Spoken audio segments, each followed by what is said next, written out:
I wonder if the two of us were just to sit down and have a cup of coffee together and we were to have a good, intimate conversation.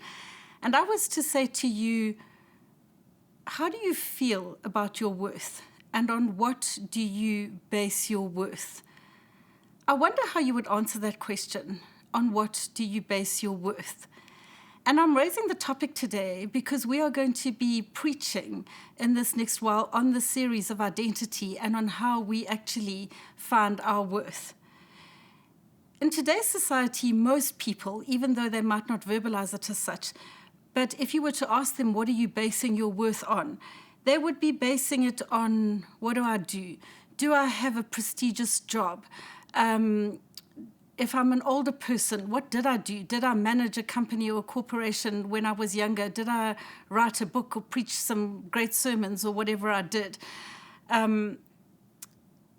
So that is the thing. What do I do? What do I do? Often if we do something that the world deems to be valuable, we deem ourselves to be valuable. But what about the question, what other people say I am? So often we base our lives on what other people say about us. And if I have a day where people have spoken well of me, or a season where I feel that I'm well received and people are speaking well of me, well, I put my shoulders back and I walk confidently and I walk freely, I walk lightly and I walk happily. But if I get feedback or words that come that are negative, they can cut the soul really deeply. And I just wonder if you've ever been in a place where you have based your worth on what other people have said about you, maybe your parents, maybe your teachers when you were at school, maybe your colleagues. Others would base their worth on what they have. I have an amazing family. I have a steady income. I have an education. I have good health. Well, the problem with all of those things is, what if you lose those things? So if I am what I have, and I lose what I have, I might lose my health, I might lose my steady income. And if I've based my worth on that, then what am I?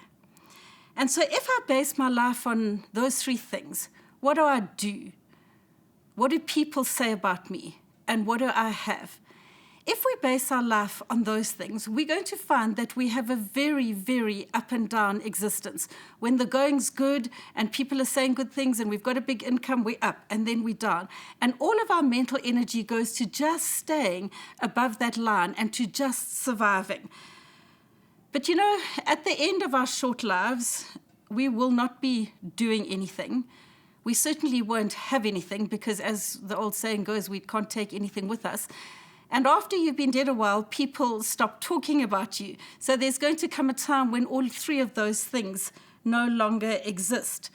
And so we need to know very deeply, in our deep, innermost places, who we are and what we base our value and our worth on.